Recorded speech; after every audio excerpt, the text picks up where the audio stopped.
I just want to cover a couple more ways to get some geospatial data. What for this assignment, what might be nice is to have some buildings, and we could actually also model in some trees or something like that, just to have a slightly more developed model. The way I would do this, maybe the very first step would be to go back to your data set. And so if you remember, we had exported the mesh. So we wouldn't need to grab that anymore. But what we might be interested in taking now is actually these off-ground points. Depending on the level of nuance you want to get into for your studio site model, you could go in and, like I'd mentioned, you could use the segment tool and manually start to segment out buildings from trees, certainly, or from, there's kind of, in this case, you can see like shrubbery along the water's edge. So you could think about this as like sort of abiotic versus biotic, or whatever you might want to do. For the purposes of this demo, though, I'm just going to go ahead and keep the off-ground sample points just as they are. What we're actually going to do is use these more as just a kind of spatial reference for starting to model in our building heights. So it's really going to serve more as a guide for us. And so you could just take this, and this has more to do with just like exporting the file as a point cloud. So file save. In this case, we're looking for a TXT file, these off-ground points. And so we could go ahead and save that here. Again, I'm just going to save it to the desktop. And these settings are totally fine.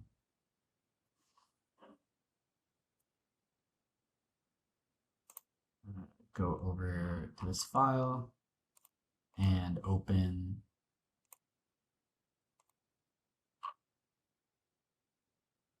there's a lot of different options here. I would just go any supported files, like at the very base, just so this comes up. And so we want the off-ground points. Space is fine. This might take a second to load, so we'll see if I should pause the recording really quick. Okay, so that has loaded here. We could just quickly change the name, point cloud, whatever it might be, whatever your naming conventions are in this context are fine. So here you can kind of see just like what this looks like. So you can start to get a sense of roof lines. This is why maybe I was sort of recommending you may want to segment out vegetation or something, just so it's a little bit more clear for you as a guide. Certainly in plan, it becomes a little more legible. The other thing we're going to want to double check again is those units, because it seems like, I'm on a new computer here, so my settings are a little different, it seems like, but we actually want to be importing in feet, not millimeters. So again, we're going to hit no on this. If you're importing in feet already, that's fine. Let me just change the color just for myself, start to distinguish these things. And I'm just going to go ahead and select and copy this.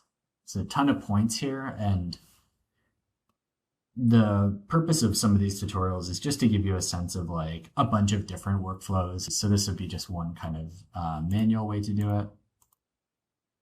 I'm just pasting those over here.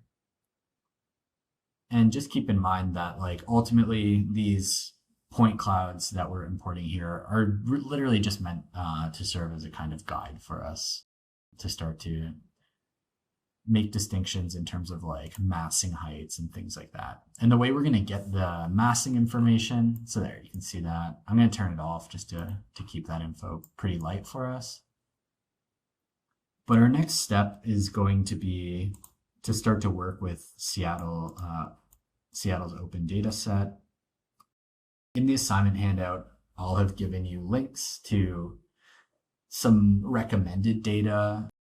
It's kind of up to you in terms of like how you populate this model beyond the mesh, but I do think certainly the built form is going to be important for you. So As far as I know, and I'm still fairly new to the data sets available to you, but there are building outlines. On the East Coast, sometimes we call them footprints in terms of GIS data. So this is the one I could find that was most recent, 2015. So you'll have a link to that. If you know of a better data set, by all means, use it. I'm downloading the shapefile information here. And what we're gonna do, what I would recommend is going through and downloading a bunch of these data sets that I've recommended or the ones you're thinking about working in. But here, we'll just go ahead and right click, extract that file set.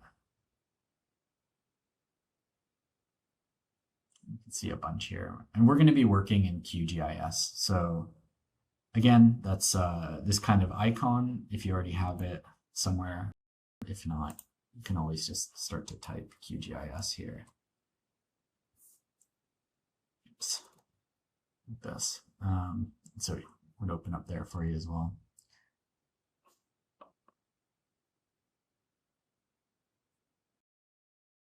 If you're more used to like ESRIs like ArcMap or something like that, you can use it. There is kind of an emphasis on using just sort of free open source, I guess you could say, software in the class. And so that's why I'm just opting to kind of work in QGIS. But I assume if you're working in ArcMap or something like that, you kind of already know this. So what I would do is just grab the shapefile and drag it down into your drawing space. And from here, I would just go ahead and segment out the buildings that you're going to want. So I'm just kind of zooming into where Gasworks is. And again, you can imagine you would load a bunch of different data sets into this. For now, this is kind of totally fine. There isn't too much that you're going to need to do to this data set. I would say maybe the first thing to do really is you want to create a kind of like a boundary. And I'm going to do a geo package.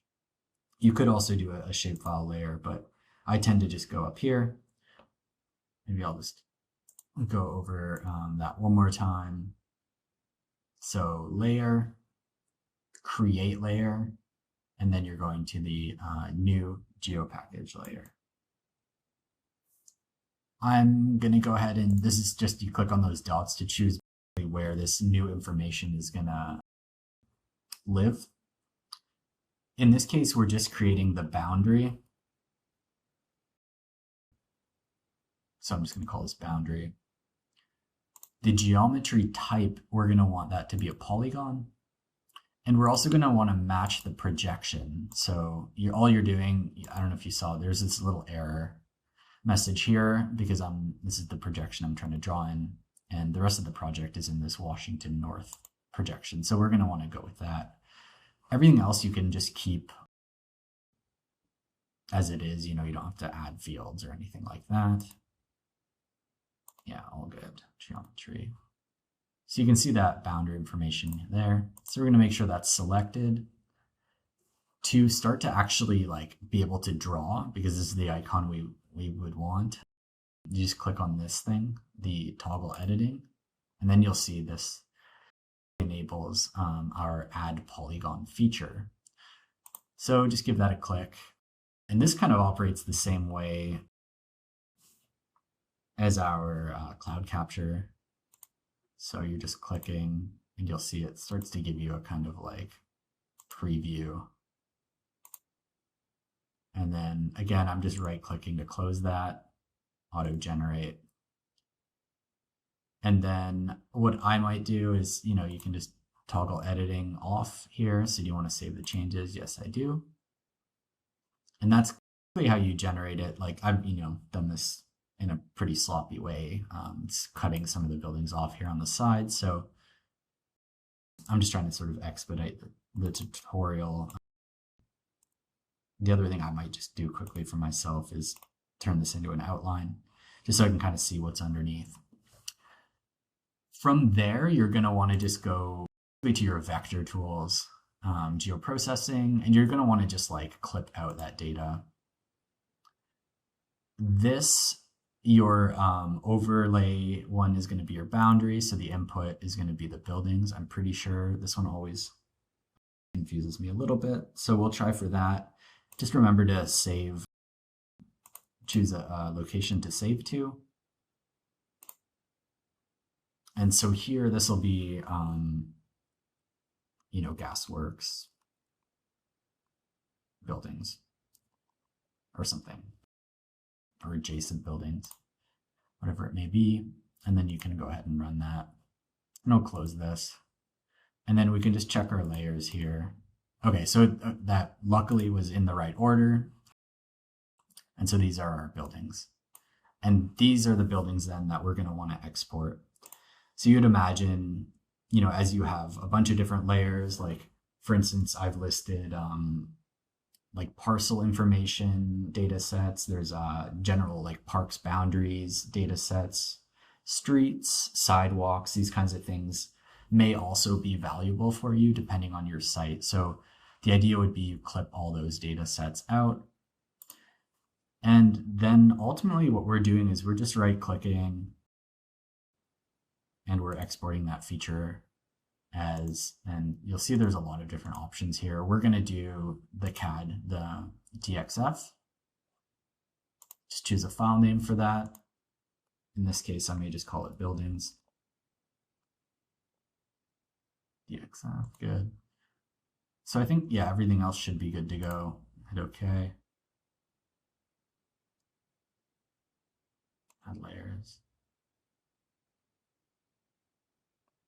And so that went pretty quick. Let's see if that worked correctly. File open. We don't need that file anymore. Supported files. So we're looking for buildings. I always just tend to pop down to supported files at the very bottom. Because otherwise sometimes you'll think you don't have your file. So DXF is a supported file type. We're going to want to import this. This is the first time I'm seeing this option, so we're going to do that in feet. All right, so there you go. These are our buildings. The one thing that you're going to sort of notice here, is these are hatches. So we actually want to generate boundaries, right, from these. Sorry, I'm just hitting undo on that. I don't really need these slivers, so I'm just going to delete. Similarly, I'm just going to delete out those buildings. And I'm going to go ahead and change my layer name. And color. So I'm just starting to organize my layers, whatever they may be, right? So all these hatches, the command, oddly enough, is dupe border. So to duplicate the border on this to generate a boundary, which, for like meshes, typing boundary works, but for whatever reason, hatch, it's actually dupe border. So there you go. You can see the preview now is, I actually have that line works selected. So there's two ways to work through this. We don't actually need the mesh information. So, we could do a Control X and then just delete our, did I say mesh? I meant hatch. And paste our line work. Alternatively, we could do undo and then just say cell hatch, select hatch and delete. And so those are our building outlines there. One of the things that haven't been working that well is the sort of geolocation of the two data sets. So this is where there's a bit of override probably like on your side. What I would recommend is I would almost go here and just really quickly like do extrude curve, and extrude your buildings up. Doesn't really matter, but let's just say like 30 feet for now, just so you have that, and then copy, and then we'll go over to our mesh model, paste. You can see the georeference is off, you know, they're not aligned. Might go over here and ZS for zoom select, enter, and then I'm just going to move them over. So the scale, you know, is correct, right? It's just that their placement isn't. I think it's just a slight lag here because of that dense mesh. So just give it a sec. The other thing I'm noticing, I think, is again, I mentioned, you know, the Rhino I'm working with here is on a new computer and a new license for me. So I'm noticing, yeah, my extrusions were auto set to not be solids. So what I might actually do really quick, I'm just going to go to buildings, take the rest of this stuff and lock it. And then, you know, I can see that these are open extrusions. So I'm just going to type cell extrusion, select extrusion, and then you hit delete. And I'm going to select all my line work again. And then I'm going to type extrude curve because they're curves. And so for whatever reason, the automatic default on this license is solid no. We want solid yes. We want these extrusions to be closed solid. From there, again, I'll just type 30 feet, FT, just to get some sort of massing for these. And this is kind of going to be the part where, you know, you can start to use the point cloud information for yourself as like a guide. So we could even turn off like a lot of this information.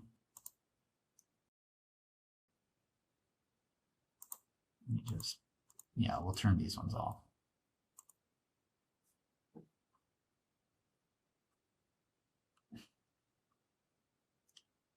And then this is where you can start to kind of like try to line up some of your buildings. So I would just use the gumball and take some time, you know, to like make sure you read like the point clouds. This is why, in a way, I was kind of recommending like, you know, maybe you do separate out your buildings from your vegetation to make it easier for yourself. I'm right now looking at, you know, just reading these point clouds and like the density of them.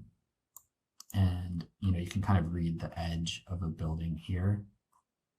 So just by kind of going through, and as it's worth mentioning, like as you have more information in your model, like if you have like, you know, streets and things will help you line this up. So in a way, like more data will serve you better. There is, of course, the option to download contour data as well. But like we discussed earlier, the most accurate you're going to get is 2 feet, and depending on what you're doing work-wise, that might not be what you're looking for necessarily. I'm going to go ahead and turn the point clouds off for now, just because they're pretty heavy. And so I'm just going to kind of like set these buildings a little bit into the landscape, knowing full well that like right now the extrusions and things aren't really like accurate, you know, to any degree. But one thing I do want to start to do is just make sure that buildings are like recessed into the landscape as best they can be. And I'll just do a demo for like these 2 buildings as an example. So we do want them touching fully into the ground plane. It can be beyond, that's fine. And then I may just Control Shift to select this surface, Control Shift to select this surface. And I'm just going to turn the point clouds on just to help me start to understand the heights of these buildings. And then I'm just going to use the gumball to start to pull them up. So again, those heights start to matter for us. Worth mentioning, you know, like the building footprints versus the nuance of the height of the building. You can see here, there's a kind of stepping. You can read that, right? A terracing, if you will, to the levels of this building. You can see there's 3 levels. This one has 1 extra one. So it's up to you, depending on like how much you feel you need to subdivide these sections and pull them up.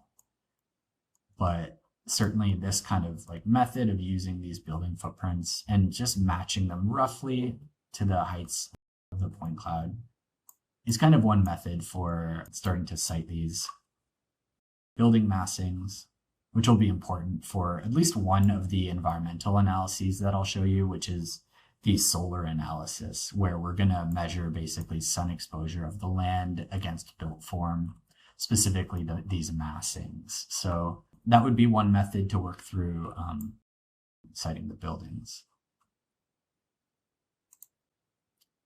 So once your buildings are sited, what I'm going to do just maybe like really quickly is to make sure they're all in that ground plane. And I may actually, just for simplicity's sake, I'm going to delete like a bunch of these out, just so we only have a couple data sets to do the environmental analysis stuff on.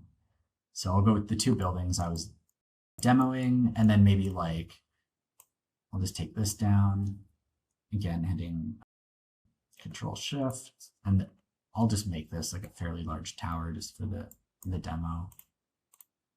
And then, yeah, this one can remain like smaller and recessed down there. The other thing is like, I don't really need this curve information anymore. I tend to just sell a curve, keeping in mind everything else is locked. So, I'm not selecting other data. So those curves are deleted. If you do need them back for whatever reason, you can always do Control Shift, select that top plane and do border, and that just regenerates the boundary for you.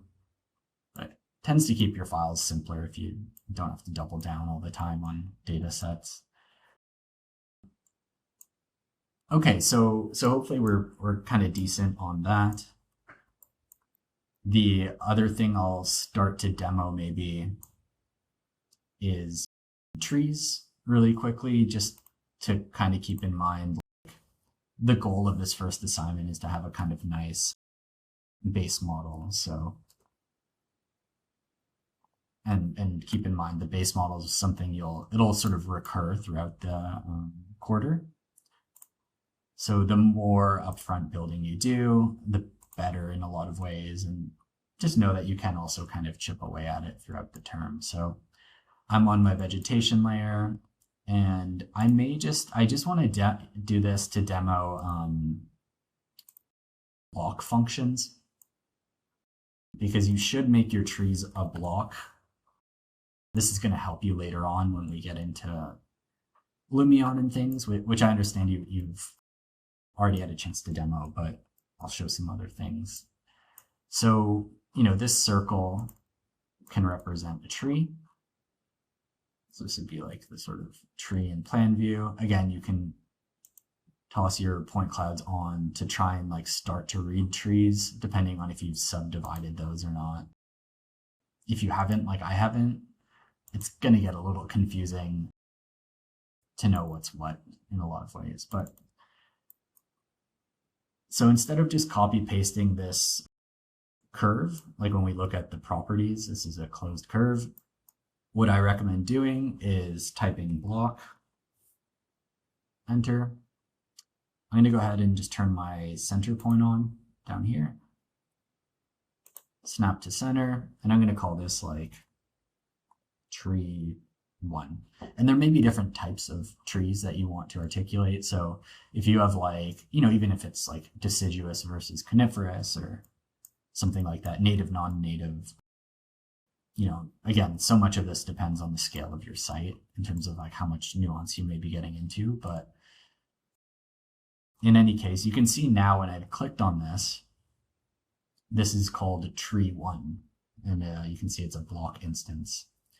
And so if I just hit the Alt key, I can start to duplicate this, right? And the reason this becomes important is because as let's just say in theory, we go over here and I type copy, and I just copy this from the center point, zoom out on this, and just press a bunch, right? Like, say I'm like populating a large area. So I've made a bunch of different circles, just hitting escape to get out of that command. And I can go back to this other view. It's a little easier to see here. There. So a bunch of different trees, right? I've placed them, but now I decide all of a sudden like, oh, okay, well, I actually want this tree to be 3D. What you can do is you click on your tree block and double click really quickly, like the same way you would like in AutoCAD to get into the block editor. So you can do the same in Rhino. And so we're going to go ahead and edit this block. I think it's just loading, oddly enough. Okay, there we go. So I might just hit like, if this is the sort of depiction of the drip line of the tree, let's say, like the extent of its canopy, you could hit the Alt key to duplicate and then hold Shift at the same time. So you're creating a duplicate and you're starting to zoom in, right? Or I mean, scale down. And that's really just to make this a smaller circle. So you want to retain that kind of overall drip line of the tree, but you may want the trunk to then be able to be extruded. So it's a little bit in the way, but here, extrude curve. And then again, you know, however tall the tree is, you could use that point cloud data as a guide for you. I'm going to make it just 30 feet as well, since that's the number we've been kind of working with. And so you could just do a stick. I'll just do a stick for the demo, but you know, certainly you could start to add spheres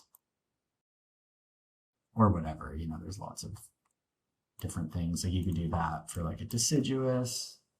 You could also go in and you can make a cone, right, for like coniferous or something.